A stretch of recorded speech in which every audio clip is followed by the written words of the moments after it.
नमस्कार, आप देख रहे हैं अमरउजाला.com और मैं हूं आपके साथ कुलभूषण राजदेव। राष्ट्रपति चुनाव ये महज देश के सर्वोच्च पद पर विराजमान होने वाले व्यक्ति का चुनाव नहीं है, बल्कि मिशन 2024 यानी लोकसभा चुनाव के लिए विपक्ष का प्रैक्टिस मैच भी है। केंद्र में प्रधानमंत्री मोदी और गृह मंत्री शाह की जोड़ी ने ऐसा चक्रव्यूह रचा है कि उसमें विपक्ष पूरी तरह उलझकर रह गया है।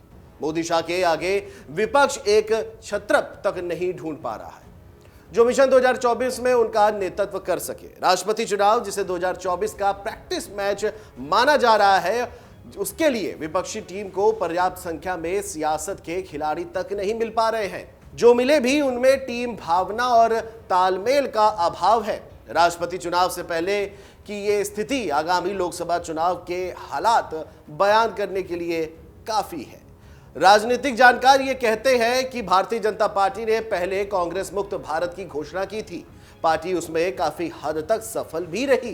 5 राज्यों के चुनावी नतीजों ने बहुत हद तक इस तस्वीर को साफ कर दिया था। भाजपा के रणनीतिकार इस बात को अच्छे से समझ चुके हैं कि आगामी लोकसभा चुनाव में विपक्ष बिखराव की राह पर जा सकता है। कांग्रेस और दूसरे क्षेत्रीय दलों की इसी कमजोरी का फायदा भगवा टोली उठा रही है। अब इसके निशाने पर वे राज्य हैं जहां गैर भाजपा दलों की सरकारें हैं। वहां पर किसी न किसी तरह विवाद खड़ा कर भाजपा खुद को पिक्चर में ला रही है। महाराष्ट्र इसका ताजा उदाहरण है।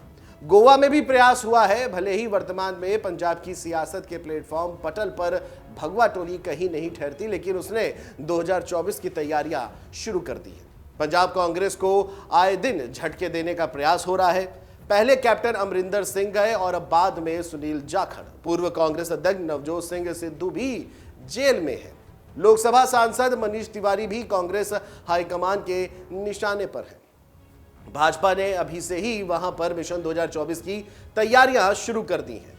केंद्रीय मंत्रियों को लोकसभा क्षेत्र सौंपे गए हैं। उन्हें वहां पर 3-3 दिन का प्रवास करने के लिए कहा गया है। दूसरी ओर कांग्रेस अपनी सक्रियता दिखाने में पिछड़ रही है। पार्टी ने सेना भर्ती का अग्निपथ मुद्दा उठाया, लेकिन साथ ही साथ जब लाखों युवाओं ने अग्निवीर बनने के लिए आवेदन जमा कराया तो कांग्रेस का विरोध प्रदर्शन मात्र एक औपचारिकता में बदल कर रह गया। कांग्रेस पार्टी के पूर्व अध्यक्ष राहुल गांधी ने यह कहा था कि किसान आंदोलन की तरह अग्निपथ पर भी केंद्र सरकार को कदम पीछे रखना पड़ेगा। राजनीतिक जानकार कहते हैं कि राष्ट्रपति चुनाव विपक्षी एकता परखने के लिए एक प्रयोग भी है। अभी तक इसमें विपक्ष चारों खाने चित रहा है। महाराष्ट्र में सत्ता से बाहर हो चुकी शिवसेना ने भी एनडीए की प्रत्याशी द्रौपदी मुर्मू को समर्थन दे दिया है। संभवतः चुनाव के दिन तक कई दूसरे विपक्षी दल भी यूपीए प्रत्याशी यशवंत सिन्हा का साथ छोड़ मुर्मू के समर्थन में न खड़े हो जाएं। लोकसभा या विधानसभा चुनाव में बीजेडी और वाईएसआर कांग्रेस के साथ कैसे आएंगे? शरद पवार और फारूक अब्दुल्ला ने राष्ट्रपति चुनाव में अपना नाम क्यों नहीं आगे बढ़ाया? रशीद किदवई के मुताबिक यहां कई समस्याएं हैं। विपक्षी दल राष्ट्रपति चुनाव या लोकसभा चुनाव में एक हो सकते हैं, लेकिन उसके बाद विधानसभा में क्या होगा? वहां तो सभी अलग अलग ही लड़ेंगे।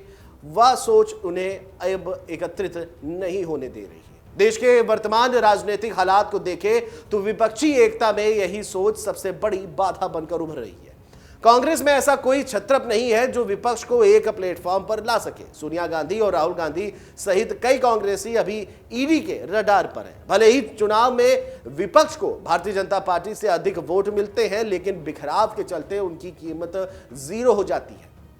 ममता बनर्जी, अरविंद केजरीवाल, के चंद्रशेखर राव और अखिलेश ये सब खुद को आगे रखना चाहते हैं। समान विचार बन ही नहीं पाता है। तेलंगाना राष्ट्र समिति के प्रमुख के चंद्रशेखर राव कांग्रेस के साथ मंच साझा नहीं करेंगे। 2014 और 2019 के मुकाबले 2024 में विपक्ष के सामने बड़ी चुनौतियां हैं। उस वक्त आम राय थी कि एनडीए को हराना है। आज भाजपा से टकराव है। प्रशांत किशोर को देखकर लगता था कि वे विपक्ष को एक मंच पर ला सकते हैं, लेकिन वे भी अलग थलग पड़ गए। बतौर रशीद किदवई विपक्ष में अच्छी शक्ति नहीं है। सीएम नीतीश कुमार कल्पना के खेल में ही रहे हैं। अब तो क्षेत्रीय दल भी कांग्रेस को हाशिए पर ले जाने में लगे हुए हैं। विपक्ष में एक सूत्रधार की कमी है। चंद्रबाबू नायडू और दूसरे कई लोगों ने कोशिश की थी मगर फेल साबित हुए। ऐसे समय में बड़ी पार्टी पहल करती है, लेकिन कांग्रेस तो अपने ही घर में घिरी है। कहीं ऐसा ना हो कि पहले आप पहले आपके चक्कर में 2024 भी विपक्ष के हाथ से ना निकल जाए। बहरहाल 18 तारीख को राष्ट्रपति के उम्मीदवार का चुनाव होना है, 21 को रिजल्ट आएंगे। तमाम अपडेट्स हम आप तक लाते रहेंगे। फिलहाल अभी के लिए इतना ही। देश दुनिया की खबरों के लिए देखते रहिए amarujala.com। नमस्कार। डाउनलोड करें अमर उजाला ऐप और पाएं खबरें लगातार। अगर आप ये वीडियो YouTube पर देख रहे हैं तो हमारे चैनल को सब्सक्राइब करें और बेल आइकन को दबाना ना भूलें। अगर आप Facebook पर ये वीडियो देख रहे हैं तो हमारे पेज को लाइक करें।